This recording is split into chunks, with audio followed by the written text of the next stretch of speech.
ശരിക്കും പറഞ്ഞാൽ അടിമത്തൊക്കെ അവസാനിച്ചു എന്ന് പറയുന്നത്. പക്ഷെ ശരിക്കും പറഞ്ഞാൽ അടിമത്തം തന്നെയല്ലേ ഇപ്പൊ ശരിക്കും എല്ലാവരും അടിമയാവാൻ ശ്രമിക്കല്ലേന്ന്. ബാങ്കിനോ അല്ലെങ്കിൽ ഫിനാൻസ് സ്ഥാപനങ്ങൾക്കോ നമ്മൾ അടിമകളാവനെ. നമ്മ അവർക്ക് വേണ്ടിയിട്ട് ജീവിതം അങ്ങ് തീർക്കാനെ. ഒരു 20 കൊല്ലത്തേക്കുള്ള ഒരു ലോൺ, ഒരു ഹൗസിംഗ് ലോൺ എടുക്കുന്നതാണെങ്കിൽ 20 കൊല്ലത്തേക്ക് നമ്മൾ ബാങ്കുമായിട്ട് കടപ്പെടുകയാണ്. അത് അതിനെ കുറിച്ച് ആരും ചിന്തിക്കുന്നില്ല. പണ്ട് നമ്മൾ അടിമത്വം ഉണ്ടായെന്ന് പറഞ്ഞു. കാരണം അടിമയായി ഒരാള് ജോലി ചെയ്യുക 100 വർഷത്തേക്കോ അല്ലെങ്കിൽ 50 വർഷം, ആ മരണം വരെ ആ യജമാനു വേണ്ടി ജോലി ചെയ്യുന്ന ഇതിനെ അടിമത്തം എന്ന് പറയുന്നത്. ആ അടിമത്തം ഇപ്പവും നിലനിൽക്കുന്നുണ്ട്. അത് വേറെ രൂപത്തിൽ വന്ന്. അവിടെ അടിമ എന്ന് പറഞ്ഞത് നമ്മൾ അറിയാണ്ട് അടിമയാവുന്ന.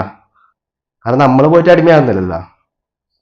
ഇവിടെ അതിന് പകരം നമ്മൾ പോയിട്ട് അടിമയാവേന്. ഞാൻ ഇതാ ബാങ്കിന് അടിമയാവുന്നു പറഞ്ഞിട്ട് നമ്മൾ ബാങ്കിലേക്ക് പോകുന്നു, നമ്മളവിടെ ലോക്കാവുന്നു. അപ്പോൾ എന്താക്കണം, നമ്മൾ എടുക്കുന്ന സമയത്ത് ലോൺ എടുക്കുമ്പോൾ നമ്മൾ ഒരു പല വട്ടം ചിന്തിക്കണം.